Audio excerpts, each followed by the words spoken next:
Hello, my self Rashika. आज हम बात करने जा रहे हैं जेके लक्ष्मी सीमेंट्स लिमिटेड की जून 23 के क्वार्टरली रिव्यूज की। तो देखते हैं कि जेके सीमेंट ने लक्ष्मी सीमेंट ने इस बार कैसा परफॉर्म किया है। तो हम देखेंगे तो वहाँ रेवेन्यू में एक अच्छा खासा डाउनफॉल देखने मिल रहा है बाय -7%, जो कि रेवेन्यू को बुक कर रहा है 1730 करोड़ पे। और अगर हम जून 22 से जून 23 कंपेयर करेंगे तो वहां हमें स्लाइड 5% इंक्रीज देखने को मिला है। तो ये दर्शाता है कि लास्ट क्वार्टर से भले परफॉर्मेंस गिरी हो, लेकिन ईयर टू ईयर बेसिस में परफॉर्मेंस इंक्रीज हुई है बाय 5%। तो over the quarters if the performing well and increasing, तो definitely year on year basis में इस बार भी रेवेन्यू इंक्रीज ही होगा कंपनी का। अगर हम प्रॉफिट्स की बात करें तो नेट प्रॉफिट आफ्टर टैक्स 7% से बुक हुआ था जून 22 में, 6% हो गया वो मार्च 23 में, और 5% ही हो गया जून 23 में। अब ये दर्शाता है कि कुछ ऐसे खर्चे हो रहे हैं इन कंपनी जिसकी वजह से प्रॉफिट्स उनके गिरते जा रहे हैं। तो 7 से आज 5% तक आ चुका है।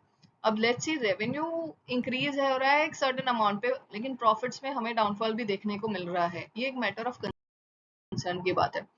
और अगर हम देखेंगे अदर कॉस्ट्स और वे सब के, तो सीओजीएस कॉस्ट हमारा 1% से गिर गया है। एम्प्लॉय कॉस्ट, अदर एक्सपेंसेस, ये सारे हमारे 1% से बढ़ गए हैं, जिसकी वजह से हमारे प्रॉफिट में चेंज देखने को मिल रहा है।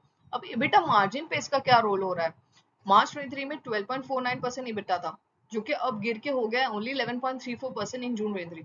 तो देखा जाए तो प्रॉफिट भी रिड्यूस हो रही है, इबिटा मार्जिन भी रिड्यूस हो रहा है। दैट इज बहुत सारे ऐसे खर्चे हो रहे हैं जो मार्जिन को किल कर रहे हैं। तो ये एक मैटर ऑफ कंसर्न है। कंपनी देखते हैं ये सारे खर्चे करके रेवेन्यू को कितना बूस्ट कर पा रही है, या वो रेवेन्यू भी वही रह रहा है और प्रॉफिट्स गिरते जा रहा है। अब बात करेंगे returns on equity, it's 11.91% and return on capital employees 13.05%। तो इन्वेस्टर्स को जो उनके पैसे लगे हैं उस पे 11 to 13% का रिटर्न दे रही है कंपनी, जो कि एवरेज लो रेट रिटर्न है। कंपनी का पीई है 20.65 एंड इंडस्ट्री का पीई है 45.93। ये दर्शाता है कि कंपनी की valuation in the market and share prices are not overvalued. And definitely अगर कुछ अच्छा परफॉर्म करती है, मार्केट एक्सपेक्टेशन मीट करती है, तो prices in the future may be increase. अब हम बात करेंगे रिटेल इन्वेस्टर्स को इस कंपनी में क्या मुनाफा बुक करने मिला है। तो वन मंथ में -6% देखने को मिला है, 3 मंथ में -12.6, और 1 ईयर में 55.93। तो हम देखेंगे कि द लॉन्ग टर्म परस्पेक्टिवली भी और ओवरऑली भी कंपनी ने रिटेल इन्वेस्टर के खाते में कुछ खास नहीं दिया है। अब समराइज करेंगे हम इस मैनर में कि रेवेन्यू हमारा एक डाउनफॉल मोड में जा रहा है फ्रॉम मार्च, बट जून से हमारा वो इंक्रीज हो गया बाय 5%।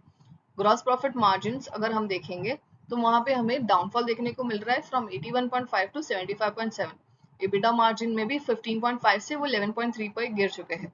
नेट प्रॉफिट मार्जिन में भी डिक्रीज देखने को मिला है, 6.96 से वो 4.61 हो गया। तो ओवरऑल ये सारे ही चेंजेस, लाइक रेवेन्यू में कुछ खास इंक्रीज नहीं है, but downfall in revenue, EBITDA margin भी हो रहा है, ग्रॉस मार्जिन भी हो रहा है, नेट प्रॉफिट भी हो रहा है। ये एक सारी मैटर ऑफ कंसर्न की बात है। लेट्स सी कंपनी आगे फ्यूचर में क्या परफॉर्म कर रही है। Thank you for watching me. Do like and subscribe my channel, The Number Talks by Rishika, and do share to your friends. अब आपको वीडियोस अच्छी लग रही है ना, या तो फिर जल्दी उसे सब्सक्राइब भी कर लीजिए।